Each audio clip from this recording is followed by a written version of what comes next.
Have you noticed black spots showing up on your tomato leaves? Don't panic. Most tomato plants can recover if the problem is caught early. Today, we'll show you what to look for and the simple steps that can help.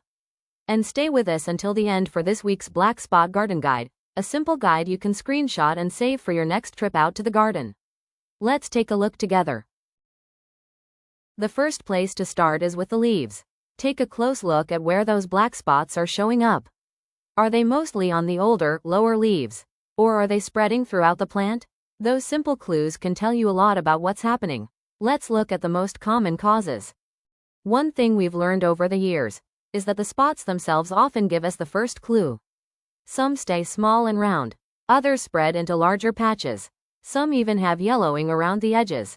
Those simple clues help point us toward the cause. Let's start with the most common one. One of the most common causes of black spots is fungal disease. Warm, humid weather and leaves that stay wet create the perfect conditions for it to spread.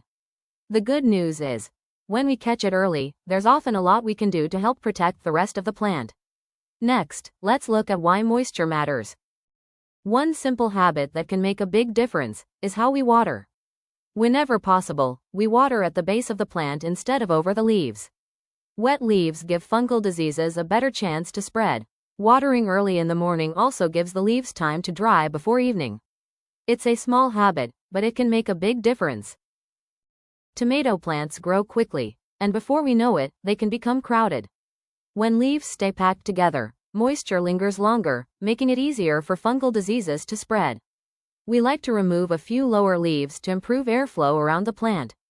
It doesn't have to be perfect. We're simply helping the leaves dry a little faster.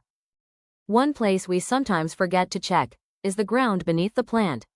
Fallen leaves can carry fungal spores that splash back onto healthy plants during rain or watering. We like to remove damaged leaves as we find them and keep the area around the plant clean. It's one more simple habit that helps keep the garden healthy. One question we hear a lot is, should I remove the spotted leaves? If a leaf is badly damaged, we usually remove it with clean pruners.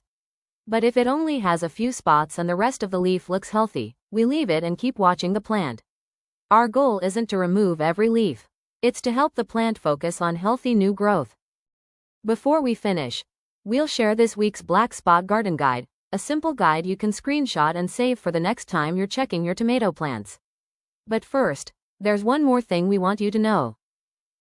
One thing we've learned over the years: strong, healthy tomato plants are much better at handling problems. Plenty of sunlight, consistent watering, and a little regular care all help your plants stay healthy. So if you find a few black spots, don't lose hope.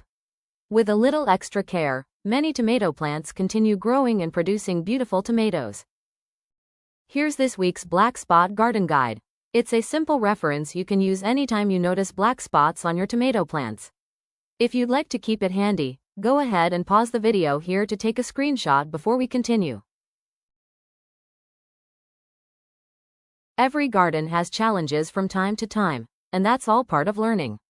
The important thing is that we're paying attention, catching problems early, and taking simple steps to help our plants recover. Every season teaches us something new, and every small success helps us grow into more confident gardeners. Thank you so much for joining us today. If you enjoy simple gardening tips after 50, we'd love to have you subscribe and join us here at Blueberry Hill Creatives. We're here to help make gardening feel easy, more peaceful, and a little less overwhelming. Until next time, start small and keep it simple.